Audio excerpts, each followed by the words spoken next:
वसीम में आप सबको सलाम। आज मैं आपके सामने दूसरा ग्रंथियों उसका 7वां बाब उसकी पहली 5 आयत पढ़ूंगी।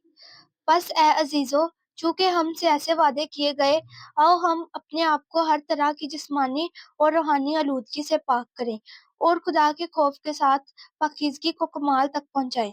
हमको अपने दिल में जगह दो। हमने किसी से बेइंसाफी नहीं की, किसी को नहीं बिगाड़ा, किसी से दगा नहीं की। मैं तुम्हें मुजरिम ठहराने के लिए ये नहीं कहता, क्योंकि पहले ही कह चुका हूँ कि तुम हमारे दिलों में ऐसे बस गए हो कि हम तुम एक साथ मरे और जिए। मैं तुमसे बड़ी दिलेरी के साथ बातें करता हूँ। मुझे तुम पर बड़ा फख्र है। मुझको पूरी तसल्ली हो गई है।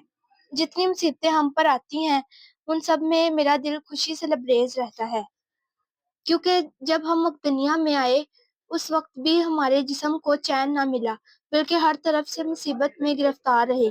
बाहर लड़ाइयाँ थी, अंदर दहशतें। आमीन। God bless you.